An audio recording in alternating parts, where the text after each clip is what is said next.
जो इन्होंने महाराष्ट्र की इलेक्शन से किया है ना भाई साहब, बोलना पड़ेगा। यहाँ पे इन्होंने पहले क्या किया, शिवसेना बीजेपी से बाहर आ गई, फिर शिवसेना से बाहर आ गई।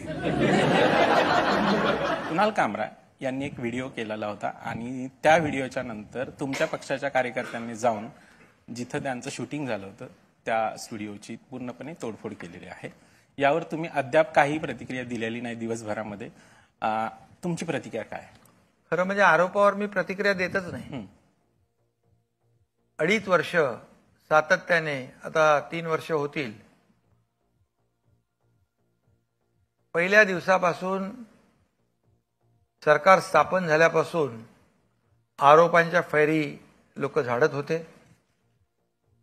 मी नेहमी सांगायचो आरोपाला मी कामाने उत्तर देणार, कारण आरोपाला आपण आरोपाने उत्तर द्यायला लागलो की आपला फोकस चेंज होतो। म्हणजे आरोपाला कामातून उत्तर आम्ही दिलं, याचं फलित काय झालं, या महाराष्ट्रातल्या जनतेने आम्हाला पुन्हा एकदा निवडून दिलं। आणि जे आमच्यावर आरोप करायचे, आम्ही हे केलं, पक्ष चोरला, धनुष्यबाण चोरला, गद्दारी केली, मग खरा गद्दार आणि खुद्दार कोण? महाराष्ट्रातल्या जनतेने जर आम्हाला क्लीन मॅन्डेट दिलं, 80 पैकी 60 जागा आम्ही जिंकल्या, तर लोकांच्या न्यायालयामध्ये जाऊ म्हणाले, त्यांना 20 जागा मिळाल्या। आणि म्हणून जो तुम्ही प्रश्न विचारला त्याचं उत्तर हे आहे की तुम्ही अभिव्यक्ती स्वातंत्र्य ठीक आहे, परंतु त्याचा तुम्ही गैरअर्थ काढून, गैरफायदा घेऊन तुम्ही, ठीक आहे विडंबन समजू शकतो आम्ही, विडंबन तर किती कवी करायचे, पण हा खरं म्हणजे हा एक प्रकारचा व्यभिचार,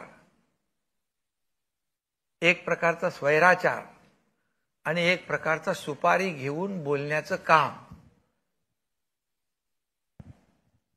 याच माणसाने, माझ्यावर तर सोडा, मी तर दुर्लक्ष केलं, मी कोणावर रिॲक्शन पण देत नाही, कधी प्रतिक्रिया पण देत नाही।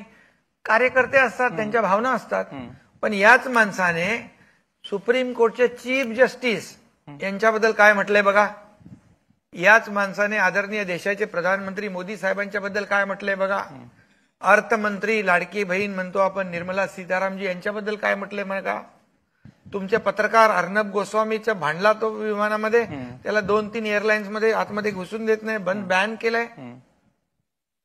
उद्योगपतींच्या बद्दल काय बोललाय बघा। हे काय अभिव्यक्ती स्वातंत्र्य नाही आहे, हे कुणाची तरी सुपारी घेऊन आरोप केलेले आहेत। आणि त्यामुळे मी त्याच्यावर काय रिॲक्ट झालोच नाही, मी प्रतिक्रियाच दिली नाही। तुम्ही आता पहिला मला विचारताय, मी मीडियाला मी बोललोच नाही, मी बोलणारच नाही, कारण मी काम करणारा माणूस आहे। तुमच्या पक्षाच्या कार्यकर्त्यांनी केलेली तोडफोड योग्य असं तुम्हाला वाटतं का? हे बघा, तोडफोडीचं समर्थन मी कधीच करत नाही, परंतु समोरच्याने देखील आरोप करताना कुठल्या लेवलला आरोप केले पाहिजे हे तर पाहिलं पाहिजे। ऍक्शनला रिॲक्शन असते। कार्यकर्ते, मी संवेदनशील आहे, मला सहन करण्याची खूप ताकद आहे। आता माझ्या एवढी ताकद तुमची आहे का सहन करण्याची, का यांची आहे का? त्यामुळे त्या बाबतीत तुमची इमेज तशीच आहे, त्यामुळे मी कधी कोणावरही रिॲक्ट होत नाही। आणि याचं फळ मला, मी शांत राहणं, आपलं काम करणं, आपला फोकस कामावर केंद्रित करणं,